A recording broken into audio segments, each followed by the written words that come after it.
feeling what their emotions, what it would be like to be them, and then making a decision based upon that. It's like loading, random software from the internet and, hitting run and just saying like, go ahead, do whatever you want on my computer here, I'm Jeremy Lakash, a retirement community CEO living in Eureka, Illinois, and you are listening to the Vance Crowe Podcast.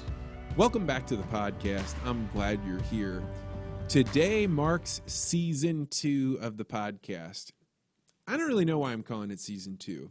I just had a baby. I'm really excited about that. It was 2 weeks ago, which is why I haven't put a podcast out. It came a little bit early and it was unexpected, so I just took some time off. But now that I'm coming back, I'm starting a new season and I'm going to make some changes. Some of those changes won't be obvious to you. It's going to just be the pre-work and all the planning that goes into it. My executive producer, Ben Anderson, who was a guest on the podcast, but he and I now are starting to work together a lot more. He's going to help me get some things arranged in a longer time frame. We're going to be more diligent and try and get out podcasts even more regularly than I was before. But more than that, I'm going to go out and try and find people that I respect, but I disagree with. I want to find people that are able to have conversations with me and they can change my mind on things, or we can learn things together. So we really are going to push and try and get on the edge of chaos, that place where the two people coming together learn things from one another and something new manifests from it. And I'm excited about that. So season 2 is going to be all about this, and I decided that this season would be started with one of my closest friends, Rob Long. You've heard Rob mentioned on the podcast many times. You've probably seen me talking to him on Twitter. He goes by @Plantimals. But we've tried to record podcasts before.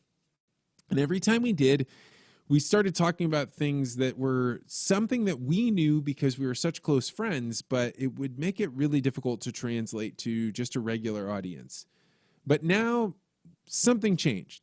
I don't see Rob every day now because of coronavirus, and really it's been about 4 months since we've seen each other all the time, every day, talking all the time. So we had some new things to discuss. So I decided that I would invite him on, and he is a tremendous guy. This is a fantastic conversation, and we're going to go talk about things like virtues and is and ought, and we even talk about things like inflation and what's going to happen with the way people are responding to coronavirus. So I hope you really enjoy this interview. But one of the things that's happened in the last few weeks is that the Articulate Ventures Network has grown and blossomed. We have started a speaking gym where people come together once a week and they practice speeches and they start getting each other feedback. The book club is exploding. We're having a great time. This month we're reading The Stranger, and if you've never read that, it is probably a 2-hour read. It's a quick read. And we're also doing a longer-term book, Zen and the Art of Motorcycle Maintenance. So if these are things that you're kind of interested in doing, you've been kind of curious about, I really recommend that you join us. Just go to the Articulate Ventures Network and try and sign up. We'll invite you into the group. You'll get to meet all of the people that are there, and you'll get to see that there is a whole different way to interact with people on the internet that isn't the barbed fighting that happens on Twitter or the posturing that happens on Facebook and Instagram. So I'll leave a link below, but I hope you consider joining this network. It's been something that has really enriched my life, and I believe the other people that are involved feel like it's a great place to talk about ideas and to consider things they'd never thought about before. So we're going to jump into the interview with Rob Long. I am so glad you're here, and welcome to Season 2 of the Vance Crowe Podcast. Rob Long, welcome to the podcast. Good evening. So the other day I was talking with a group of my friends and I quoted something and they replied back to me that that was a Rob-ism. And I kind of chuckled to myself and I realized I don't know if they've heard you say these things or if I've said them so much that that they just come out as Rob-isms. But I thought, what the hell? As I'm starting season 2 of the podcast, I ought to have probably one of my closest friends, somebody that I talk with all the time on the podcast. And I'm glad you're here to join me now that I start season 2. Yeah, thanks for having me. I've been listening since the beginning, so I'm excited to to make a on-screen debut here. So the other day, I got myself embroiled in more conflict on Twitter than I would like, because I thought that I was generating like the beginning of a conversation between maybe 5 or 10 people, but the way that I worded a tweet just spun it out of control, and basically the meaning that I was trying to impart, the conversation I was trying to start, spun out into this like very vitriolic back and forth, and it was about virtues. And I realized that I probably came to that woefully inept, not capable of articulating things that you and I have talked about for years. And I thought that might be kind of a fun place to start. We're not scholars. We're not people that studied this deeply. But you and I have for many years talked about this concept of the virtues. And I thought like maybe you and I could have more of a long form discussion about it. Yeah, absolutely. So, trying to reel it back in a little bit and say, what exactly are we talking about when we're talking about virtues? I think ultimately, it's a normative concept, right? So it's just some subjective preference where we're saying, we think this is a good thing, right? And the idea is that people generally agree on this. So I would reel it all the way back to Socrates back in Athens there, who came up with kind of the cardinal virtues that people like to quote. So that's wisdom, courage, temperance, and justice. And there's nothing particularly magical about those. Like, I don't think that you can measure the universe and find, there's 10% wisdom and 16% justice. Like it's just kind of a framework to think about things. And in fact, Socrates himself never wrote down any of his dialogues. He was kind of opposed to writing. He thought that people would, who had to write things down would lose their memories and kind of be bewitched in a certain way. And I think there's actually something to that, but that's kind of another conversation, I think. But Plato was the person who wrote down the dialogues of Socrates. And he's also one of the people who kind of systematized the idea of mathematics, which is another example of a model like this, right? So mathematics is coherent in its own self, but it exists kind of outside of the physical universe. They're just ideas. And if you accept all of the axioms of this system, then there are certain properties that you get out of it. And I think that's kind of the same way to think about these various ideas of virtue. So, wisdom is defined as taking the right action, right? Like knowing the right choice. And there's giant scare quotes around right here. And that's kind of the first thing that I would point out that we encounter here, that there's no universal definition of right? Like kind of back into another topic that we've talked about a lot, which is the difference between is and ought, right? So is being what is the universe? Like when we observe it, well, I open my eyes and I see things and I can describe them. And it turns out that you see the same things that I see generally, right? For some level of specificity. And ought is something else, right? So it's how should the universe be? We don't know what to say is the answer to that. And there's really nothing that science can tell you about this. There's nothing that your senses can tell you about this. That people have had a lot of ideas throughout the years.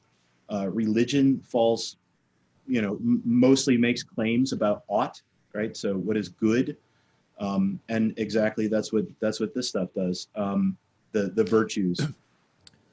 And I think that the interesting part about the concept of virtues is that for many people, a virtue is just something that's kind of good or oriented towards, something you want or something. And I don't think that's wrong, but there's something that you come to when you start going down the path of what are the virtues, where you say, well, there are some good things that are good in and of themselves, or that if you take them out to an extreme, certainly you could pervert them by taking them out to some extreme, but that for the most part, in and of themselves, when you take that action, it is good. It's not, this leads us to another decision that is not directed by the virtue. And this is where I get hung up, because I have a difficult time articulating this thought, because it's saying there's some kind of purity to it. Yeah, I mean, I think you started out there by splitting out kind of the colloquial meaning of virtue, meaning like just something in general that's good versus this very specific, philosophical definition of it. But yeah, those four virtues that I mentioned, the cardinal virtues, you can kind of take those as like the axiomatic goods that if you accept these, then all these other concepts follow. So generally the end that's in mind, the thing that you're going for is eudaimonia, right? So this is the Greek word for that's roughly translated as human flourishing. And what does that mean? There's not a concrete definition to any of these things, right? Ultimately, no one can hand you wisdom. You have to have some sort of tacit knowledge of how to interact with the real world and what is good to you, right? Like we're not going to reinvent values out of nothing, but there are things that people generally value, like being out free from pain. It's like one of the most fundamental things that living beings care about is avoiding pain, right? And then you kind of get more and more esoteric and interesting and fine-grained out from there. So security, having food, and then on and out from there. Social interactions, safety over time, long periods of time, passing your genes along, all these sort of concerns that human society is generally thought of as being put together to facilitate. Yeah, and when you're talking about that is versus ought, the way that this relates, I think, to so many other discussions, like it's one of those things where you have to have that as a foundational block in order to be able to add it into other conversations. But it's one of those things that I think people get caught up in, or particularly in the modern age, where we say, okay, we're going to use the scientific method to determine what is true. But then people oftentimes are tempted to say, well, if we know what is true, then we can also quickly slide in an ought where we're not actually coming to agreement that everybody thinks that the world should look like this, but we're going to slip this value in here and then use science to propel us towards that idea, or that the is make it obvious what we ought to do in this scenario. And that's where this values and virtues conversation, kind of the rubber hits the road with, I mean, basically everything society's trying to decide on. Yeah, I think that there's a phase, I feel like I went through this phase myself personally in my life where I became aware of science and how it operates and, read into it pretty deeply. And I think I got carried away with the idea that if we just keep learning what is, the further and further, like eventually there'll be some end to this and it will describe the oughts for us. And it doesn't seem to work that way. Now, who knows, I could be wrong, but, simply knowing, I think climate change is a perfect example of this, right? So, you can measure the climate and say, okay, it seems to be going up this, percentage of degrees every year. Then what, right? Like, what is the conclusion from that? Is it the fact that we're in a series of ice ages, historically, like that the world has been many, sometimes tens of degrees warmer than it is right now, historically, on average? What's normal? Is it normal for us right now this year, or this last 100 years, or 1,000 years, or 10,000 years, or 10 million, or 200 million, or more, right? That you have to have some sort of preference to constrain the conversation to some degree. I think the same is true for the conversation about virtues. There should be some. we need some sort of tighter path to discuss this through. Well, it's hard because you're like in the example of climate change, like many times people come to the conclusion that when they say, okay, I agree that climate change is a real thing, then oftentimes there are other people that are like, okay, well then the obvious next step is X, Y, Z. Right, and so right. What that ends up doing is people that don't have a frame of reference to say, well, you can't derive an ought from an is. You can't say, well, something is happening and therefore we ought to do this. most people don't have this as as a logical framework. And so if they can't fight that back and they don't like the ought that's going on, where people are like, well, then we should stop using cars or flying on planes or, doing taxes, then they start saying, well, then I just don't believe your is. And then the other people are like, oh, look how dumb they are. They don't believe there is. But like, we have all this evidence. And so there's this like cycle that things go on. And instead of people saying, all right, let's agree on what the is, but now let's agree that we're going to have to assert, like you said, preferences or values or whatever that is. And the virtues allow us to think through this in a way where we can say, are there some ideals or some ways of being that we think we should be preferential over others? And that's where it's valuable to try and nail down some of these ideas, although you're never going to get to a place where everybody agrees, because inherently oughts are subjective. Yeah. Where to take that, though? I mean, we could talk about kind of what exactly is it that people are after when they're acting virtuously, right? Or kind of like how you would view this, and maybe say, okay, if you accept these cardinal virtues, then how do we get from there to something more meaningful, right? Like, I kind of like the concept that, you have to take control of your own, the things that you have absolute control over, your own behavior, your own mind first, right? And kind of pull that into this virtuous sphere. And like, well, let's say out front that no one is ever perfectly virtuous, right? It's an ideal. It's something to fall short of ultimately.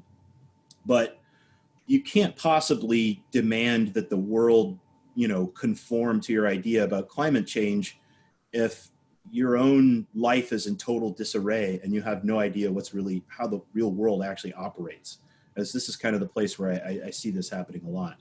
And this is not, not a new concept here, but basically that you need to nail down your personal life, right? First, who you are, and then how you interact with those closest to you, and then gradually expand your circles of concern until you get to some point where you can think about the multi-million year trends of temperature in the world, and how you might change other aspects of human society to accommodate those things in a sensible way. Because I think once I think we all have some pretty intuitive sense for how to interact with other people that comes naturally from our evolution. But once you get to large groups of people, like the economy of the United States of America, which is, 350 million people at this point, you have no intuition for how this machine works, really, right? It's an amazingly complex, interconnected, complex adaptive system that your intuitions are just not, you don't have any of those at this scale.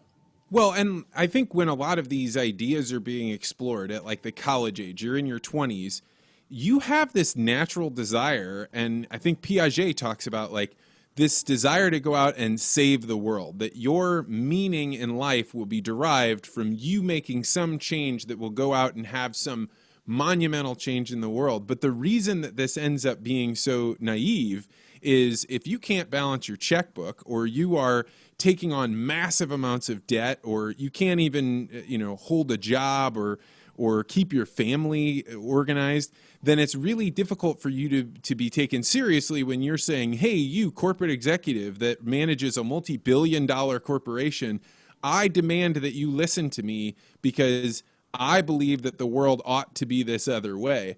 And yet it's one of those things that you see happening wave after wave, every generation, every group, because it's almost natural for these young people to be coming in and kicking the door down and saying, well, we want change, but not necessarily having a way to know what that change ought to be. Yeah, I think that's right. That's a good way of putting it. Did you have that when you were younger? I mean, the reason I ask is because for me it was so like I mean painful, and to look back on how much I wanted the world to change and couldn't keep my room cleaned up, and was proud of the fact that I did laundry like twice a semester or something like that.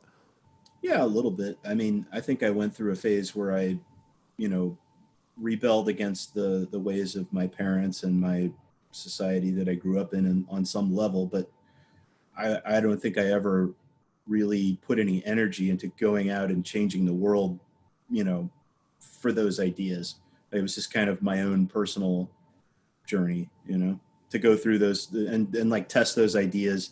And, like I was raised a Catholic. I'm no longer a Catholic, but I went through a phase where I was harshly against religion, and would argue with anyone who would say anything that referenced religion in any way.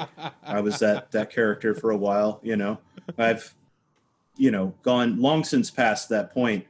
I'm not religious now, but I don't have a problem with people who are religious, right? Or, just kind of the government in general. Everybody has some kind of a gripe about how the government works, no matter who they are. But ultimately now, after trying to organize a team of people to produce something, I realize how difficult it is. And it's just really easy to yell at people and tell them what they ought to be doing. But, and there are people that fail at organizing things for us on our behalf in the government, right? That definitely happens. But at the same time, it's not helpful to just yell about it, right? Like you have to build something in its place.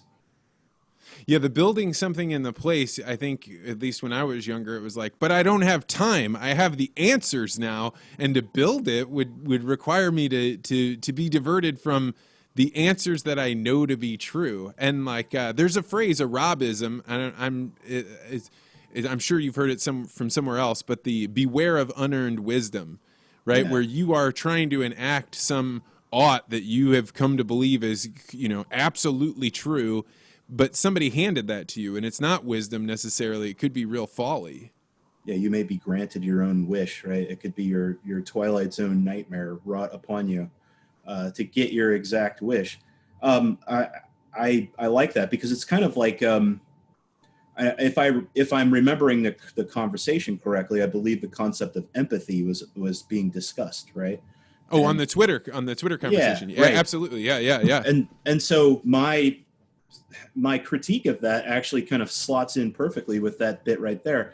Not that we shouldn't be capable of empathy, but that we should not use it to make decisions. And ultimately what it is I don't want to say unearned wisdom, but it's, putting yourself in somebody else's position, feeling what their emotions, what it would be like to be them, and then making a decision based upon that. It's like loading, random software from the internet and, hitting run and just saying like, go ahead, do whatever you want on my computer here, Well, so to give it some context, so what had happened was there were two people out there. One of them was talking about like not having masks. The other one said, hey, you Americans down there, maybe the reason your country is failing is because you've prioritized your individual freedoms over empathy. And that may not even be a fair representation of their tweet, but that's how I read it.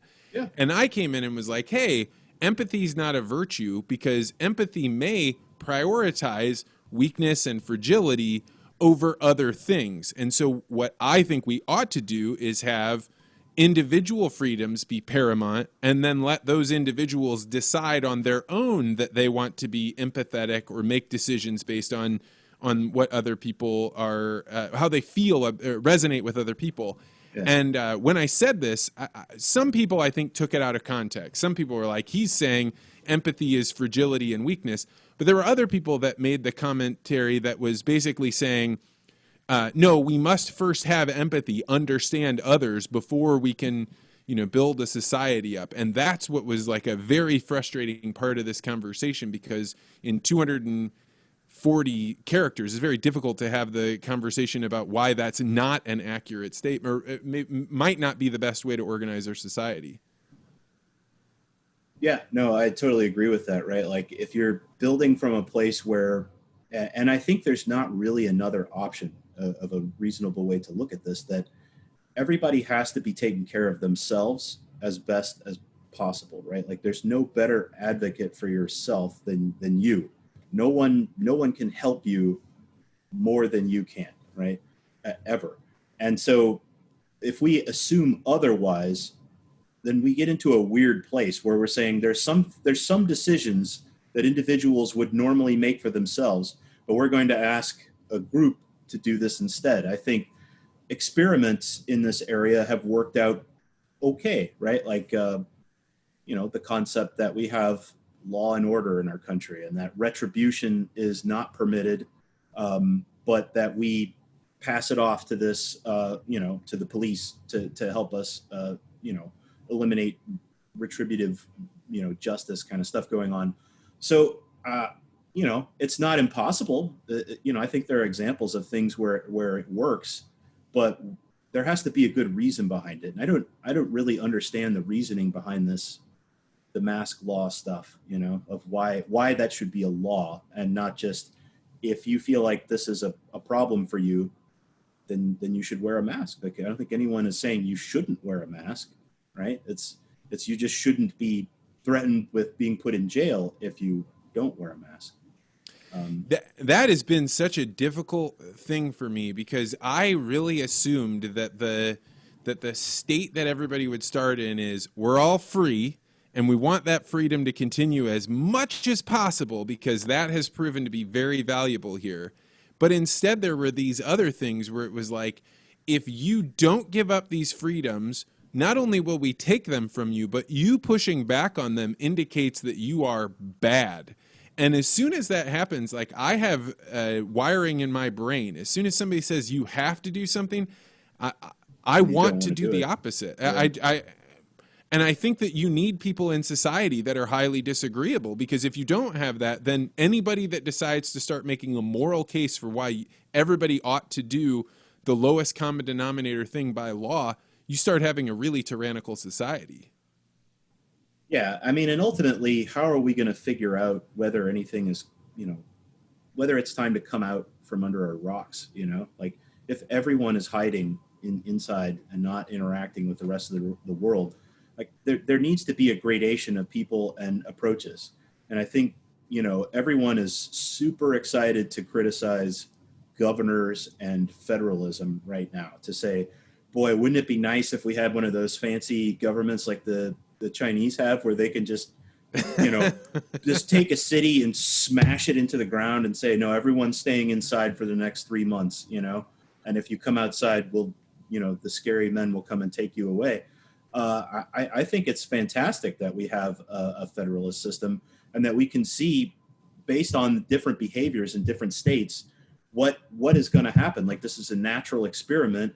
I think ultimately this was what propelled Europe in the, from the year 1000 forward into the position that we kind of find ourselves now in Western civilization, where there was these various overlapping hierarchies of, local government and the church government, ecclesiastical government, all these different little bitty pieces kind of doing things slightly differently and competing with one another. I think it's a wonderful thing that we have here, and we should take advantage of it. Now, it definitely means that there will be more casualties in some places and fewer in other places. But, this whole experiment was never about, like, let's do everything in our power so that no one ever dies. Like, that's not the point here. If we can't live and maintain our way of life, I think there's a lot more questions that need to be asked, and people kind of pretend like that's not on the table, but it really is with this stuff. I think it goes pretty far. Yeah, I mean, like the question about when we started to do lockdowns, I was definitely of the mindset of, if we're going to lock down, let's come to agreement before we go into lockdown. What will be the parameters that this is released? And other people were like, no, we don't have any time to talk about it. And something you have said to me many, many times over is, like, as soon as you start saying that we don't have time to think, it means you're trying to hijack me. Like, it's anytime somebody's coming up there and trying to be charismatic in the way that they explain something that requires logic and deep thought, they're doing it because they want to use something other than logic and some conversation about the virtues to make these decisions.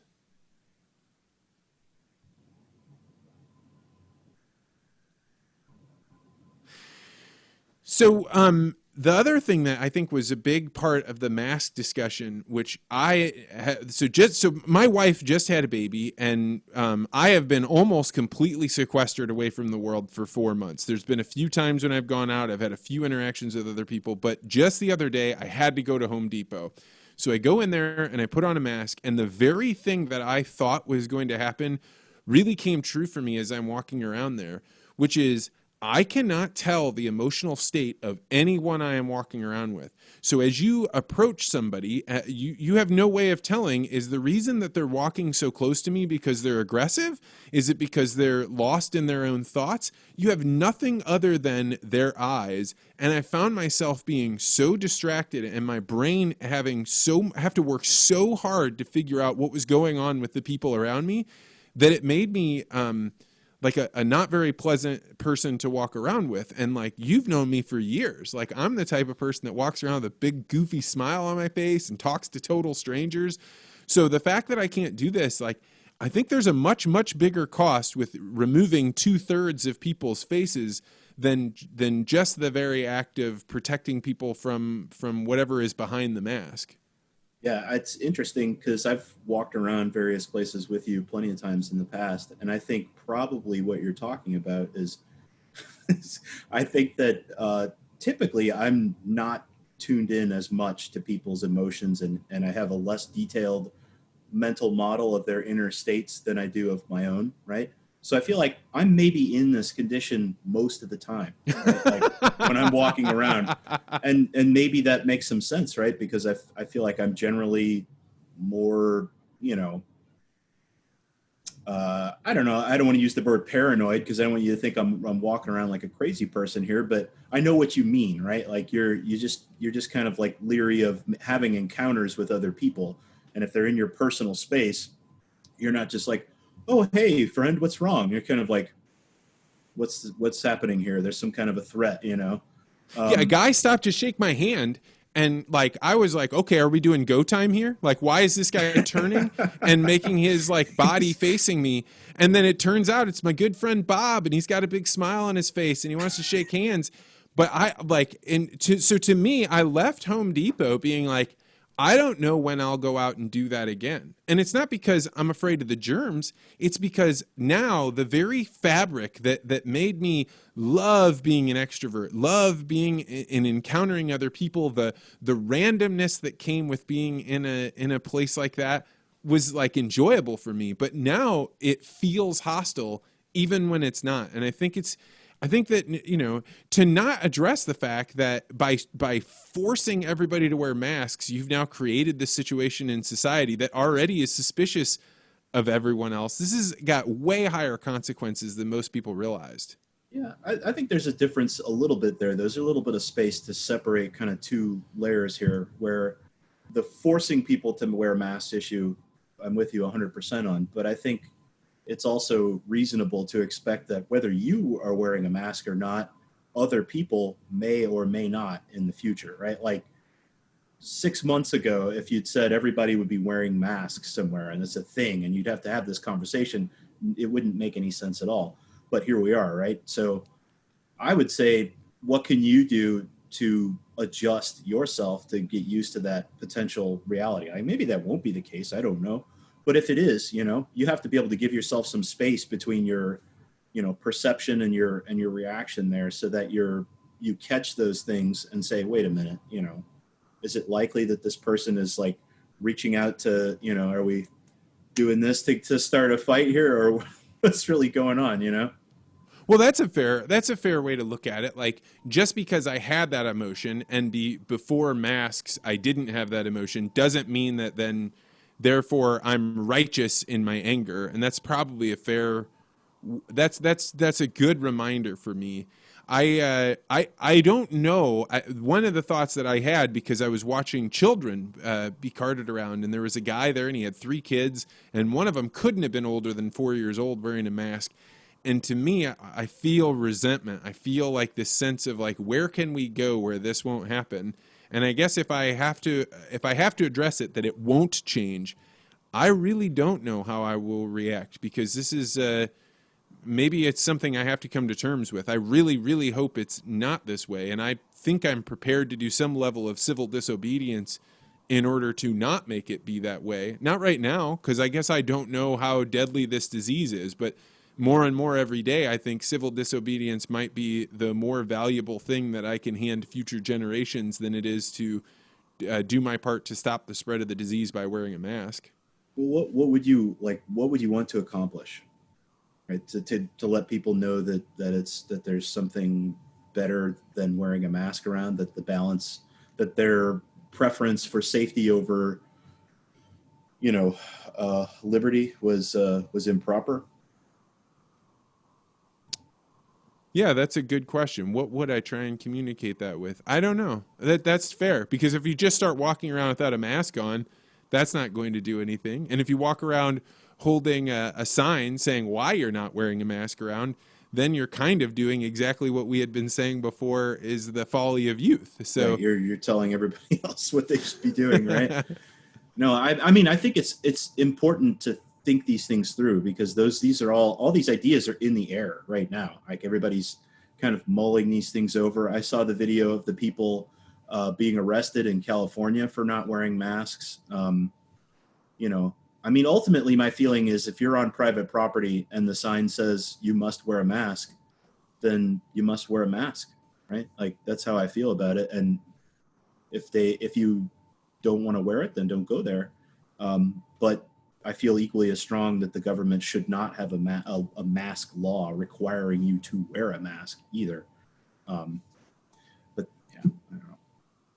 yeah, I mean, I think I would imagine that many of the listeners probably feel there's some line, because nobody thinks that you should just be able to put just endless amounts of asks on people. And there are probably a lot of people that are much more willing to accept a small ask than other people, right? Like, you and I are highly disagreeable people. So this small ask doesn't feel like a small ask. Any encroachment Right. that I'm not, particularly those that you say I don't have a choice on.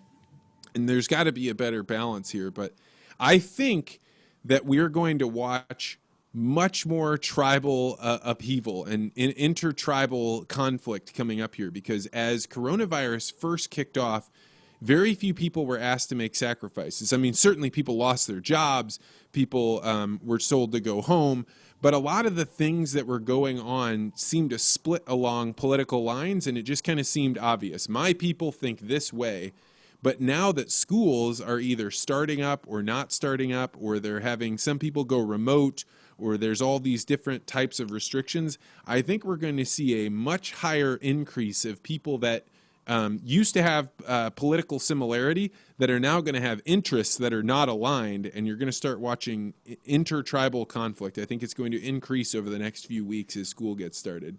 Yeah, I think you're right about that. There's definitely been a pattern even before all of this stuff, the protests and the pandemic stuff. Even before that, there was kind of a trend of corporations and other entities taking tribal kind of political stances on things.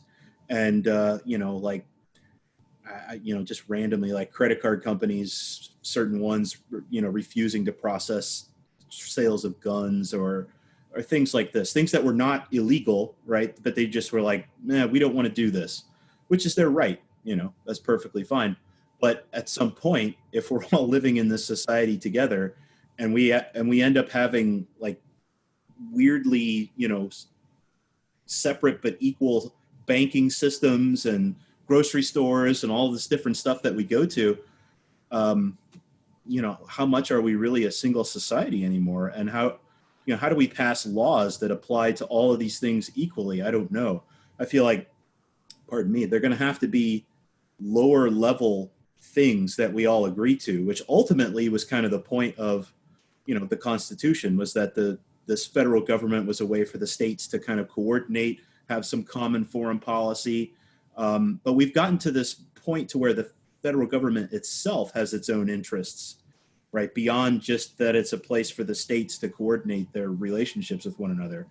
And that seems difficult to negotiate. But that if we were more in this stance of kind of devolved most of those more of those decisions about oughts, right? The highly opinionated things, the more local they are, the more opinionated they can be, right? Like kind of calling back to Taleb's fractal localism, right? Where it's a funny way of putting it, but it kind of makes sense if you think about it, that among your family, you're kind of a communist, right? There's no, you don't have private property between you and your wife or whatever, really, and then you're like close friends and extended family. You're kind of like socialists. There's some sharing of resources and responsibilities, and kind of, everyone's friendly and going there.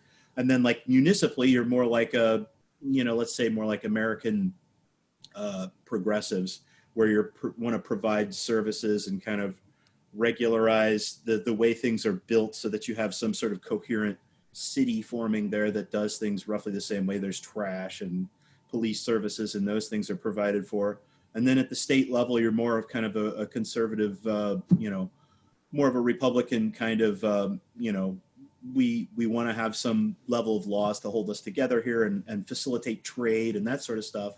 And then at the federal level, you're more of a libertarian, kind of like, there's just a few things that we're allowed to care about at the federal level, and they're really important, and that's it, right? And I feel like that's a pretty good recipe, and it kind of fits with sort of the virtue stuff that we were talking about earlier, where you see your own local interests in the way that makes the most sense for you, which is really going to be different, right? People that live in St. Louis versus, Ames, Iowa versus Billings, Montana, wherever, right? They're wildly different environments that have different interests. And I think it's important for people to be able to live the way that makes the most sense to them. And I think this is one way to do that. But I don't know. Yeah, and I think that one of the indicators that there's something wrong with the federalist system, when you start hearing about laws that are being created and your only option is to have some wild conversation about how you're going to move to New Zealand or Switzerland or something like that, right? Yeah. Whereas if we had a highly functioning federalist system where cities were actually really governing over themselves, over everything that wasn't enumerated in the Constitution, or the state, of Missouri didn't grab it as something that they were in control of. If you really did have that, then you could say, hey, I want to move to cities in the Pacific Northwest because they have these values and this is how they pay for it and this is how it all works. But in the Midwest, it works in this other way. But because we don't have that, the only thing people do is they say, well, if this person becomes president, I'm going to leave the country. And I think that anytime you feel that sense, you should say, this is because the federalist system has been decayed, and what can we do to bring it back? Yeah, I don't know, honestly. I mean, I think that we do have it here more than most other places in the world ever have, right? Like, we have states, and they're called that for a reason, right? Because they were thought of as independent states, like a unit. Just like all of the countries in the European Union, it's easy for us to think of them as independent actors in the world stage, but they have this like common framework for trade and immigration and these things that they do in the EU. That's what the United States used to be, right? I mean, it was the same sort of a thing. But over time, as I said, the power kind of, the Civil War happened, and that was a very sudden lurch of federal power that happened there for obvious reasons. But I don't think that things ever kind of devolved back to the states after that. Why do you think there is this pull towards a large centralization? Because very few individuals in and of themselves benefit from an amassing of power far away from you. And yet people seem so willing or so excited that the federal government may step in and make some decision. I think that, who can really say, but my guess would be that it's easy to point to a few people who will benefit from some centralized kind of federal action. Like let's take, for example, steel tariffs, right? Like, you think whatever you want about, economic nationalism, but if your goal, like let's say in the early Bush years, he put on a tariff to protect American steel, right?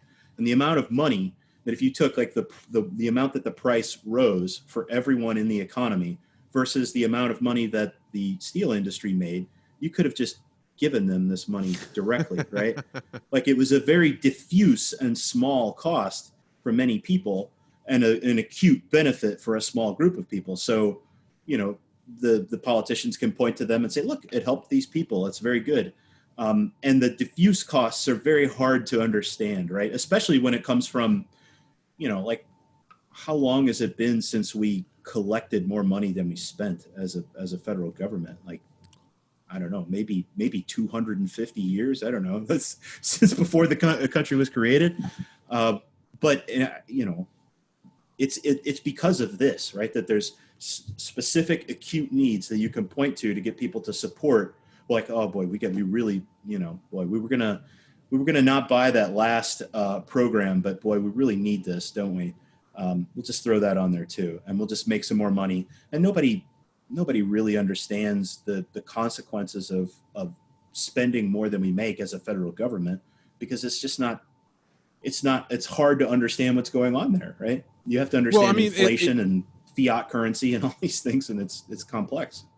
Well, and I finally have heard people that I've known for a long time that were warning me against deflation. I've always been the inflation is coming, and then the counterbalance is, no, you got to worry about deflation.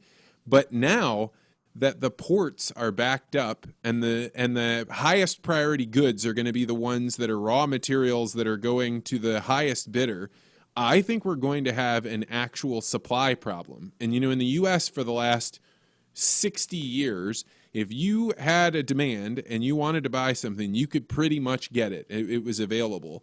But now I think there's so much, the backing up of the ports from China to the U.S., and then also the fact that it's much more difficult to get people working. And I think we're going to have way more money chasing after way fewer goods, and we're going to have a dramatic rise in prices. I could be wrong, but I think we're going to see that happen faster than what we've seen it happen for in the past. I think that's exactly correct, right? And like, again, not a doctor, right? I don't really know these things, or an economist or any of this stuff. This is just our kind of riffing here, but it does seem like making money more accessible than it otherwise would be is an obvious bad idea, right? Like, if you in the absence of the kind of machinations of the Federal Reserve System setting the interest rates, you would assume that the interest rate would represent somehow the amount of savings versus the demand for savings, right? Who the amount of people who are looking to borrow capital to begin a business or some put some use to it versus those who have some capital that they would like to earn some interest on. And that's not the case here. That's been totally, there's not any savings anymore. This is the problem, right? So they're making tons of more money. So what happens is they take this money and bid up all these prices on it, and people are beginning projects all over the place, but there's no reason to expect that any of these projects are going to be able to complete. There's not actual physical wealth in the real world that's being created when they do this, right? It's just more tickets to more claims against the physical wealth that's already there.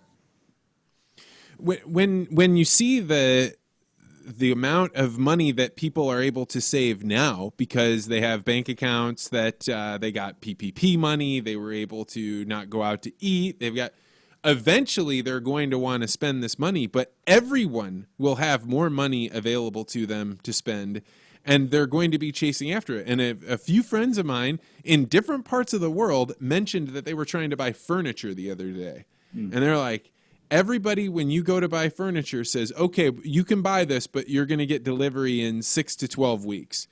And you're like, wait, but I want to buy it now. Well, can I just buy the floor model? And they're like, no, we need that floor model. Well, the reason they need that floor model is because they want to keep selling those goods because people have money in the bank, and they know if you don't have a floor model, they're not going to sell that good, that ticket, like you called it, for 4, 6, 12 weeks later. But that furniture may not be coming in. And what's going to happen when people have laid down all this money to buy couches that just don't come in? And couches are only the beginning, because you can get along without couches. But what happens when it's carburetors and mufflers and all the things you need to make your cars work and your houses run. Yeah, and all the factories that make all of those things all require various and bits and pieces to keep them going. Yeah, I don't know. It does feel like some kind of unwinding is happening, but who knows, right? I don't think that we would ever actually be able to really tell what's going on here. There's a lot. It's hugely complicated, and it feels like, pardon me, that the numbers are mostly bogus, right? When they measure inflation, they pardon me, they don't include housing, energy, education, healthcare. These are things that people spend most of their money on that they're not counting when they measure the CPI, right? The normal inflation metrics that they do. So, how will we ever actually know what's happening out there? Oh man, and healthcare, those prices must be skyrocketing on a scale that's mind-boggling. So we were in the hospital to be able to have this baby, but because of coronavirus, the number of rooms that a nurse can go into has been dramatically lowered, which means you now have to have so many more nurses in there, which you think, okay, that's good. You know, you want those people that are getting paid, they're getting hours, you're lowering the disease, and yet someone is going to have to pay for the number of hours and the number of nurses that you have in there. We had great, amazing people helping us during the delivery of our child, but this is going to be compounded out with not just delivery of children. It's going to happen with heart surgery and diabetes treatment and cancer treatment and all these things. And that's just one aspect of the economy that isn't included in, like you were saying, in the CPI, the Consumer Price Index. So this is another one of those things, though, that it's just like if you wanted to protest against signs, what would that look like? This is another one of those things that, I can talk about it on my podcast, but what am I going to go do about the inflation rate? If the federal government is trying to determine should we give out $2 trillion or $4 trillion, I have no say in this. And even paying attention to it seems like a waste of time. Yeah, and I am now coming to grips with what should I be paying attention to with the news? Because it feels like watching the federal level of news now that I'm almost 40 years old, I've got my family, it feels like I'm watching WWF wrestling and that it doesn't actually have an impact on me in the way that I can interact with it. I mean, I should probably know what's happening, but outside of that, I think that I want to change what news I pay attention to. I think that on some acute level, you have to know what's going on, right? Like if there's, a gun battle happening outside your house, you want to know that's happening.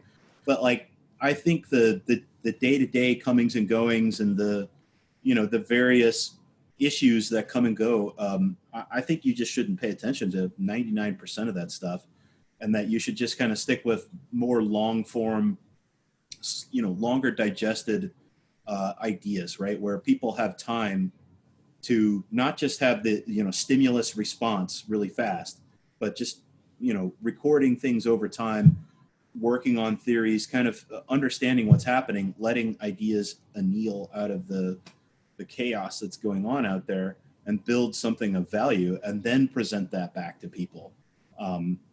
Annealing, that's a great concept. Can we talk about that for a little bit? Sure. When you say that word, what does that mean? It's the most explicit meaning, it comes from chemistry, and it's the process of growing larger crystals in a substance by lowering its temperature slower. So like when you're tempering steel, this is annealing, right? So you heat it up and the molecules can move around and you quench it, right? And some of them come together really tightly, right? When you quench it. And what your goal is to kind of do this repeatedly over time and kind of give them a little bit more energy and then let them find a better spot to fit so that they build larger crystals of steel in there, right? And if you just take, like, say, a railroad tie and you hammer it out into the shape of a blade by heating it up and kind of smashing it and then just let it cool, it will be brittle. Like you could smash it against a rock and it would break, But if you do this process of heating it up and quenching it and heating up and quenching it, you grow crystals throughout this thing that give it a much stronger strength and allow it to flex and be more useful. And we kind of use this idea as an analogy all of the time in a lot of places. One of them is like in conversations. I feel like this exactly what you're doing here, this kind of long form conversation is kind of this same process of annealing, where we can talk about something and it doesn't have to be a 2-minute sound bite that you're getting out somewhere. It's like, well, I'm for, sound money. It's good. Go, like where you just have to not listen and just kind of be very brittle and brute force with it.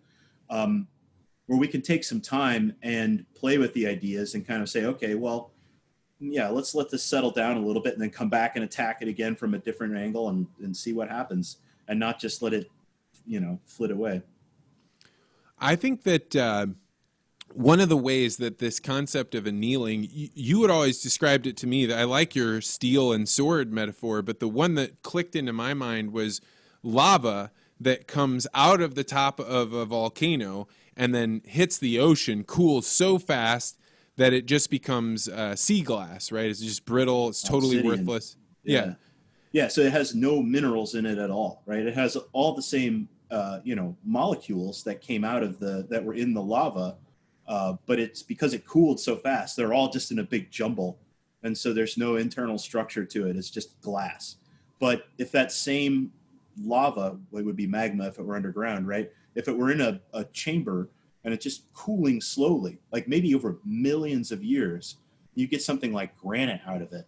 And you can look at granite and kind of tell what their quality is based on the size of quartz crystals that are in there, right? The slower it cooled, the longer it cured, the larger those crystals are and the stronger it is. Well, and I think the real world application of this is friendship, right? Like if you have two people, they meet, maybe a boyfriend and a girlfriend, they meet and they have this like torrid love affair, right? If anything comes along and they're not expecting, it's a very brittle relationship. They can go their separate ways. They haven't lost anything. But when you start having friendships where the people meet regularly, they see each other, they know that there's no one conversation they can have that they're just no longer going to speak to one another, but they're going to keep hammering on ideas. I think you and I have done this for years and years and years and years. That's why it's actually really difficult for me to have a podcast interview with you, because if we were to speak at the level that we speak when we just encounter one another, we have so much going on, so many threads that we can go back to, that it makes it difficult for other people to jump on that train. And for me, I think one of the biggest things that's been lost in modern society is I see many men don't have these long-term friendships where they see their friends regularly over and over and over and over again. So you can take an idea and you can hammer on it, and then you can go look something up and come back. And that's the dramatic difference between a relationship that you have in the real world versus people that you encounter on Twitter, right? That's the obsidian, lava flying out the top. And I think I don't know. To me, that's one of the most important parts of my life. It's like a major pillar in my life is the closeness of friends that I see regularly. I think the thing that you're looking for here is meaning, right? Like, pardon me, this is what you're building, right? If you just kind of ram into people randomly, you kind of like treat them as these, one-dimensional characters. And, I don't think you're capable of having a strong model of somebody else and what they're thinking of.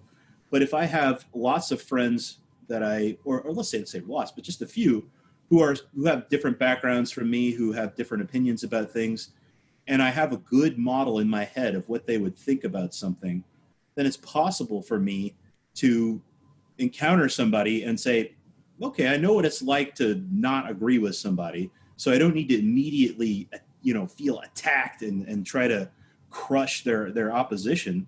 I can just try to understand what it is that they're after, Well, and this gets at the core. You said something that's actually completely true for me earlier about like you grew up Catholic, you're not Catholic. You don't have any problem with people that go to church. In fact, this year before coronavirus hit, I had committed I was going to go every Sunday. And one of the things that I began to realize by going to church every Sunday is you see the same people. Now, I didn't know those people at all. They all live in my neighborhood because you can just drive to the local church. But now by seeing them every week, eventually you start to like wave at them. And then, you pass them on your way out. And then somebody makes a joke. And I think one of the things that used to happen before, I don't know whether it was just the brokenness of religion or the acceleration of technology, but one of the things that used to happen was you would encounter people at church or at the men's club or whatever that you totally didn't agree with, but you had to see them over and over again. So you couldn't just go burn that relationship to the ground. So you had to be subjected to their ideas, and you had to figure out like, okay, I don't totally like the fact that this person believes in deflation, but if I go and tell them that they're an idiot and they know nothing, I have to see them next week, and my wife is friends with their wife, and I'm going to have all these problems. Do you think we'll ever bring that back into our society? Do you think this is lost? I don't know. I mean, maybe we're on a trajectory to where we got to a place as far as we're going to go on the inertia that we had initially as a culture here in this country, and that we're just kind of on a glide path, and it's starting to turn around now. And I think maybe when it starts to go down, people will rejoin, and for various reasons, some of them good, some of them bad, and we'll pick up a whole different set of things that people will rebel against in the future, right? Like, who knows what bad reasons people will have to get together in groups now. There's all kinds of things that you can imagine. But I think it's going to happen one way or another, because I think the illusion is gone that there's this like, national culture that we have that we can just kind of all just keep doing what we're doing here, and it's all going to be fine, because that doesn't seem to be the case, because there's, internal divisions. I don't know. Yeah, I think there's going to be, whether it's a resurgence of church is maybe not the correct way to say this, but there is going to be a revival of people getting together on a paradigm that is not work, and it's not necessarily just enjoyment. It's not just entertainment. It's going to be people coming together for some other reason. And I think part of that is going to be because the public square people are coming to the realization that if the public square really is in some like technological future where it's all done digitally, it's controlled by somebody else. And I think people need to have that place where they feel like they can go, they can try out ideas, they can say things that are a little edgy. And I think religion in the past, or church, used to give that to them. So something is going to come up in its place. And I myself feel the pull of wanting to come to agreement with other people in my community about what values we have, about what oughts we think are worth pursuing. And I'm resistant to it being the church, because I think that there's something broken about it. But I think it's coming in some way, because I am willing to give up some level of my own autonomy if I can come to some agreement with other people. Can we have conversations about the virtue where I don't have to burn you to the ground in order that I succeed? Yeah, I agree with you entirely there. And I think maybe the one point I would make about this is that it's highly unlikely that there'll be one thing, right? There will be interweaving different things, that some people will be in 3 different groups that do this. Some people will be in one group, but there'll be many of them all across the country at different layers of the hierarchies that are out there. I mean, and religion used to be that way, specifically in the United States, right? Like, that was the unique thing about us, was that we had this kind of pluralism around religion where you could pretty much do whatever you want if you weren't hurting anybody else. So all of the various different sects and different like kind of, different groups that had different ideas that were punished in their countries of origin came here to practice because they knew they could get away with it. Now, in reality, every other group that came over, there was some group over here that hated them, that didn't want to let them do this and that, and that they fought these things. But eventually, like we came to some sort of a détente here, and we're able to have a human society. And like ultimately, I think wrapping this all the way back to virtues, the thing that we really want out of this, whether we realize it or not, is that the virtues give us some level of predictability for how society will interact with larger groups of people, right? That we won't, it's not, who is currently holding the guns or has their hand on the switch as to what the laws will be, right? There's some continuity over time that, again, that annealing comes back. So the longer you have that, the deeper, more, optimized, improved your supply chains, your entire economy can be. Now, we realize that there's some level of balance here between perfect optimization, and resilience to failure. Like there's not a perfect answer to this question.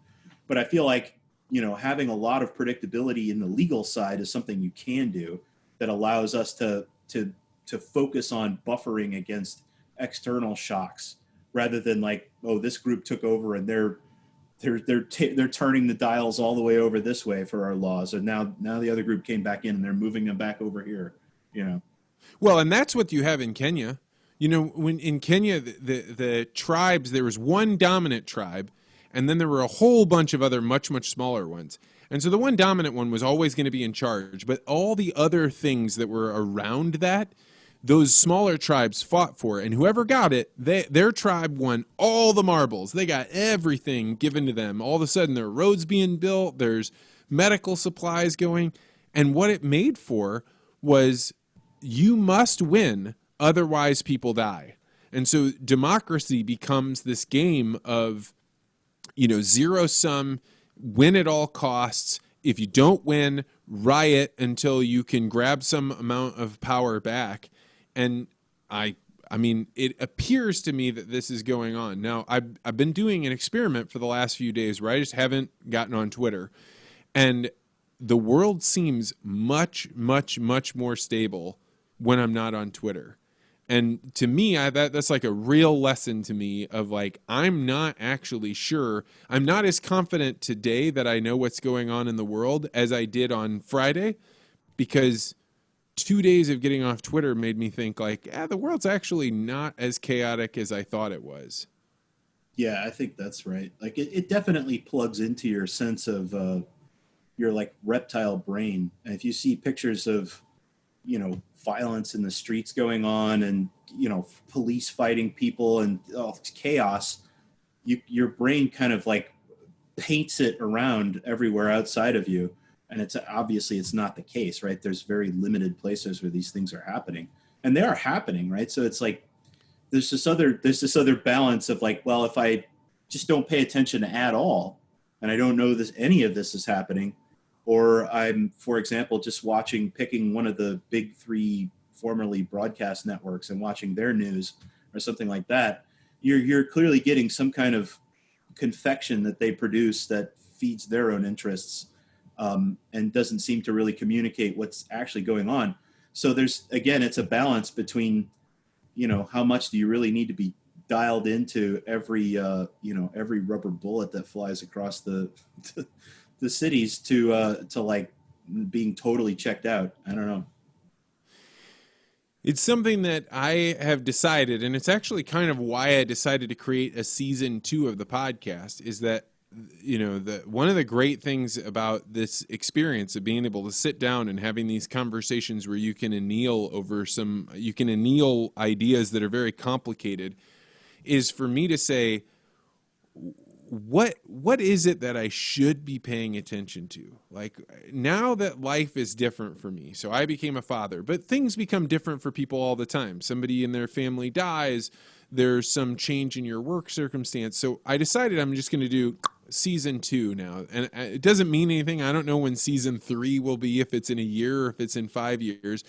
But I am going to take very seriously things like, what ideas am I allowing to hit me based on how open I am to the world? And I think during season 1, and actually for the entirety of my youth, I kept that open as wide as I possibly could because I could handle the emotional swings that came with it.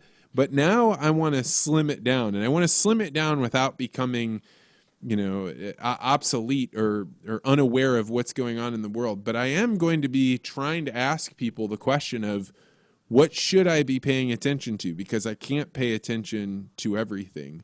So as we kind of close out, if I ask you the question of like, what is the news, or what is the way that you curate the news so that it doesn't hijack your emotions?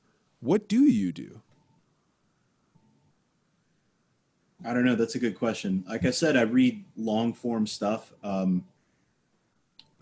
like reading about history. I think that's important. I think when you realize that a lot of the problems and kind of like the shape of the problems, if not the specifics, have all come and gone in waves, indefinitely, as far back as we have written history, that you realize that there's nothing yet that, human beings haven't been able to deal with, and have evolved things like, the idea of the virtues and kind of laws and some kind of ever increasing order to our interactions in some way that can overcome that. I mean, we'll have to learn if nuclear weapons and, space flight and these sort of things, like what that's going to do. But those are long form questions. They could go wrong spectacularly, but you're not going to be able to change it ultimately.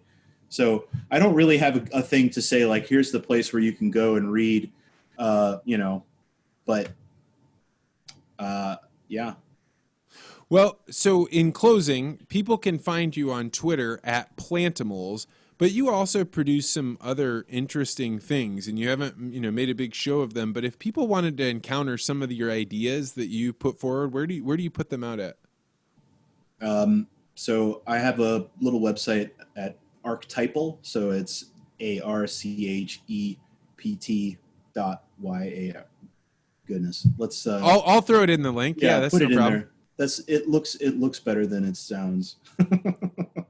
But it's just a little, one-off static site where I'll add thoughts there and try to collect patterns ultimately. So names of patterns. This is kind of one of my long-term goals, is when we find these interesting, shaped ideas like annealing or things like this, that we write them down, and I try to refine them and use them. Because ultimately I feel like the better fit tools we have to talk about stuff, the more progress we can make. Whereas if I have to explain the concept of annealing every time I talk to you, I'm not ever really going to be able to use it to stand on top of it and build something on top of that. So that's kind of the long-term goal. So archetypal, what does that word mean? That's actually maybe a great way to get people to your site. Why that term? So an archetype is a pattern of other patterns, let's say, right? It's a pattern of patterns. And Carl Jung, I don't think he created the word archetypal. I think he just applied it to these concepts and stories, like the hero quest, or the wise elder, or the mother character. Like these are patterns that you would say that recur throughout human history. And those are archetypal. They're primordial kind of things that exist out there. And that's ultimately what I would like to capture. The patterns are there. There's something that's true about them beyond just that I wrote it down, right? That it was out there and we just kind of captured it and gave it a name. And I think ultimately the virtues are potentially examples of these. Wisdom specifically, I think, is a good one for that. Yeah, and I've talked about pattern language, and that's something that the podcast has, and it's something I try and work on, and many of them are Robisms, right? That is what the pattern language is. It's when we have an idea that is permeated and we don't have to revisit it. And Rob, you have been a fundamental part of this podcast. You've probably been talked about more on this podcast than anybody else. And I'm glad we were finally able to do this. And I think now that we figured out a pattern that we can do, I'd love to have you on a lot more. So thanks for coming on, man. Right on. Thanks. It was fun.